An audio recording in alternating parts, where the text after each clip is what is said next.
Good morning student, welcome in your online class. Now 9th class SST chapter 1 अठास्थान की क्रांति। अठास्थान की क्रांति में मैंने कल आपको कहाँ की क्रांति, नसीराबाद में क्रांति, नीमच में क्रांति और एरिनापुर और आहुआ की क्रांति पढ़ाई थी। आज हम पढ़ेंगे मेवाड़ में क्रांति, कोटा में क्रांति और अन्य राज्यों में क्रांति की गूंज कि अन्य राज्यों कौन कौन से अन्य राज्य जिसमें भी क्रांति का प्रभाव पड़ा था। तो फर्स्ट पॉइंट में मेवाड़ में क्रांति। तो आप मेवाड़ में क्रांति कि मेवाड़ में जनता में भी क्या हो गया था, अंग्रेजों के विरुद्ध काफी विरोध उत्पन्न हो गया था और उनके अधिकांश सामंत जो थे वो ब्रिटिश सत्ता के विरोधी थे। नसीराबाद में जो क्रांति हुई थी उसकी क्रांति की सूचना जब यहाँ मेवाड़ में पहुंची, उदयपुर पहुंच चुकी थी। अतः मेवाड़ की फौज भी अंग्रेजों के विरुद्ध विद्रोह करने की लगभग तैयारी कर चुकी थी, किंतु मेवाड़ के महाराणा की सूझबूझ ने अंग्रेजी कप्तान सावर्स के कठोर रूप ने स्थिति को बिगड़ने में संभाल लिया। इस समय महाराणा व कंपनी की सरकार दोनों ही मेवाड़ के सामंतों से भय था, मतलब दोनों एक दूसरे का सहयोग करने के लिए एक दूसरे के लिए बाध्य थे, मतलब मजबूर हो चुके थे कि दोनों को एक दूसरे की मदद करनी पड़ेगी।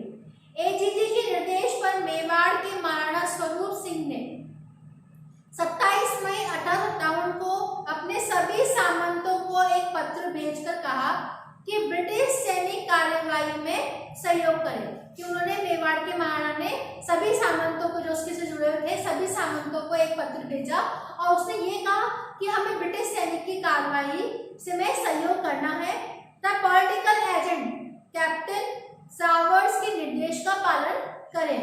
दूसरी ओर कप्तान सावर्स ने विरोधी सामंतों को चेतावनी देते हुए कहा कि जो भी शांति भंग करने का प्रयत्न करेगा उसे हम कठोर दंड देंगे।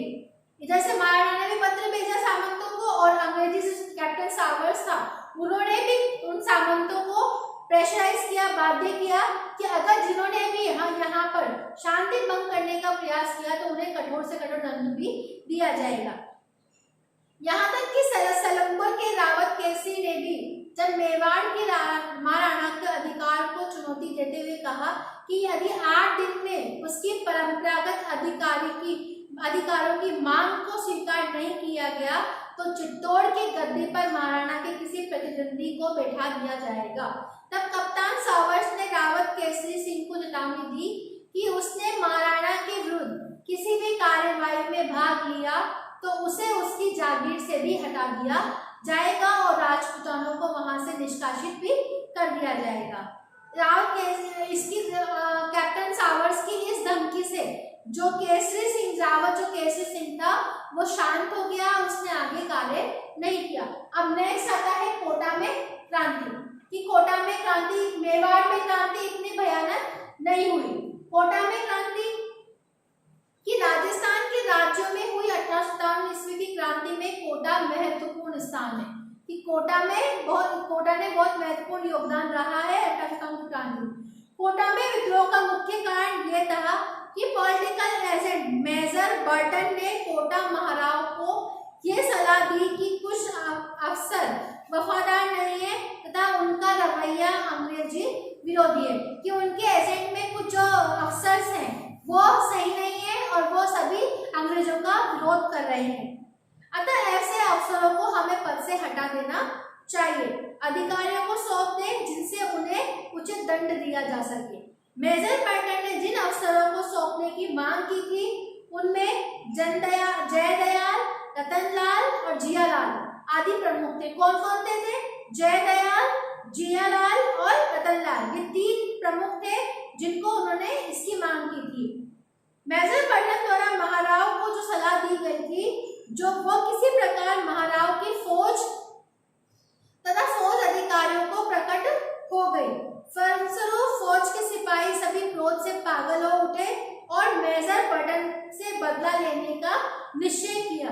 जैसे ही यह सूचना सैनिकों में पहुंची तो सैनिकों ने अंग्रेजों का विरोध किया। उनमें बहुत प्रबल इच्छा हो गई कि हमें अब इस मेजर का हत्या करनी है। तदनुसार 15 अक्टूबर 1857 को कोटा के सैनिकों ने क्रांति का बिगुल बजा दिया। कोटा के सैनिकों ने क्रांतिकारियों के साथ रेजिडेंट को भी घेर लिया और उसमें आग लगा दी। उनके इस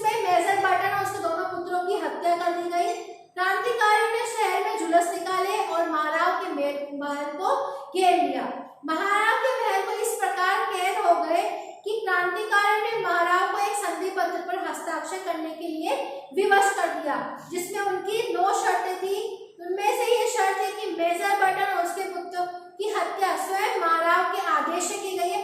मतलब उन्होंने 9 शर्तें बनाई, उसमें पहली शर्त ये थी कि अगर बर्टन की और उसके पुत्रों की हत्या की गई है तो वो वहां के महाराव के कहे अनुसार की गई है या उनको मारना पड़ेगा। विवश और उनको महाराव को इन सब बातों पर विवश होना पड़ा, तब उन्होंने करौली से सैनिक सहायता प्राप्त नहीं हो गई। क्रांतिकारियों का कोटा शहर पर लगभग 6 माह तक अधिकार रहा। उन्होंने सरकारी गोदामों, अस्त्रों शस्त्रों के भंडारों और आदि को उन्होंने लूट लिया और आग लगा दी। उन्होंने जिलों के विभिन्न कोषागारों को भी लूटा। ऐसा लगता है कि क्रांतिकारियों को कोटा रियासत के अधिकांश अधिकारियों का समर्थन और सहयोग प्राप्त हो गया था। क्रांतिकारियों ने शहर में लूटमार, अत्याचार कर नगर के लोगों में भीषण आतंक भी फैला दिया। ये स्थिति तब बनी रही जब मेजर H.G. रॉबर्ट्स नसीराबाद से 5500 सैनिक लेकर 22 मार्च 1858 ईस्वी को चंबल किनारे पहुंचे। उसने तोपों से क्रांतिकारियों पर धुआंधर गोले बरसाए और कोटा से बाहर भगाने का पूरा विवश कर दिया। तब जाकर उन्होंने कोटा क्रांतिकारियों ने नियंत्रण से मुक्त कराया गया और क्रांतिकारी नेताओं और विद्रोही सैनिकों की अनुमानित दंड दिए गए और जय दयाल को गिरफ्तार करके उसे तोप से उड़ा दिया गया। फिर है कोटा में क्रांति थोड़ी भयानक रही क्योंकि यहाँ पे आंदोलन बहुत तीव्र रहा। अब नेक्स्ट है अन्य राज्यों में क्रांति। अब इसके अलावा और कौन कौन से राज्य थे जिनमें इन्होंने क्रांति की। राजस्थान में 1857 की क्रांति मारवाड़, मेवाड़, कोटा तक ही सीमित नहीं रही, इसकी गूंज अन्य राज्यों तक भी फैली, जैसे कि भरतपुर, आगरा, मथुरा। और इनमें क्रांति के समय अशांत रहा। मथुरा में विद्रोह होने के बाद भरतपुर शहर में उत्तेजना फैल गई और भरतपुर में क्रांति का बिगुल बजा दिया गया। महाराजा भरतपुर के महाराजा ने वहां के पॉलिटिकल एजेंट मेजर मोहसिन को भरतपुर छोड़कर जाने की सलाह दी, क्योंकि महाराजा को यह आशंका थी कि ये उपस्थिति से नीमच के क्रांतिकारी भरतपुर पर आक्रमण कर सकते हैं। मतलब कि उन्होंने ये उनको बोला कि आप यहाँ से चले जाओ, नहीं तो भरतपुर के आपके नीमच के जो भी क्रांतिकारी हैं वो इससे क्रोध में होकर यहाँ भरतपुर पर भी आक्रमण कर सकते हैं। क्रांति की अवधि में भरतपुर रियासत की स्थिति बड़ी विषम थी। क्रांतिकारियों ने सैनिकों के टुकड़े भरतपुर की सीमा से होकर गुजरी। भरतपुर की मेवाड़ी जनता की क्रांति में पीछे नहीं, उन्होंने खुलकर क्रांति में भाग लिया। अब आती है फिर नेक्स्ट है तो भरतपुर की क्रांति में अब आती है अलवर। अलवर भी दिल्ली के कुछ क्रांतिकारियों के आ जाने के कारण क्रांतिकारी गतिविधियां उनमें पनपने लगी। अलवर के जो गुर्जरों ने अपने पड़ोसी राज्य भरतपुर की बाकी ब्रिटिश विरोधियों का भावना खुलकर प्रदर्शन किया। उसके बाद ये धौलपुर की क्रांति। धौलपुर रियासत में गंभीर उपद्रव हुए थे। अक्टूबर 1858 ईस्वी में प्रारंभ में ग्वालियर, इंदौर के क्रांतिकारियों की संयुक्त सेना धौलपुर में भेजी गई और उन्होंने सहानुभूति के कारण धौलपुर रियासत के सैनिक और उनके अधिकारी राजाओं का साथ छोड़कर क्रांतिकारियों से मिल गए और उनकी धौलपुर की सत्ता खतरे में पड़ गई। नेक्स्ट आती है जयपुर में क्रांति। जयपुर के महाराजा उनके पदाधिकारी राव सिंह ने यह सलाह दी कि वह अंग्रेजों को तथा मुगल बादशाह बहादुर शाह दोनों से मित्रतापूर्ण संबंध बनाए रखे, किंतु एक प्राइवेट सेक्रेटरी पंडित दीन शिवदानी ने महाराज पर अंग्रेजों का साथ देने पर जोर डाला। जब जयपुर में नवाब विलायत खां, मियां उस्मान खां और सादुल्ला मुगल सम्राट से मिलकर ब्रिटिश सत्ता के विरुद्ध क्रांति का षड्यंत्र रचने लग गए। अब अंतिम में आती है टोंक में। टोंक में भी नवाब की सेना ने मीर आलिम खां के नेतृत्व में विद्रोह करना स्टार्ट कर दिया। टोंक का नवाब अंग्रेजों के साथ था, मगर नवाब की सेना ने नीमच के क्रांतिकारियों को टोंक आने के लिए आमंत्रित किया और उनकी सहायता से नवाब के किले को घेर लिया और डराने धमकाने का भरतपुर का जैसा प्रयास किया, किंतु वो पूर्ण रूप से सफल नहीं हो सके।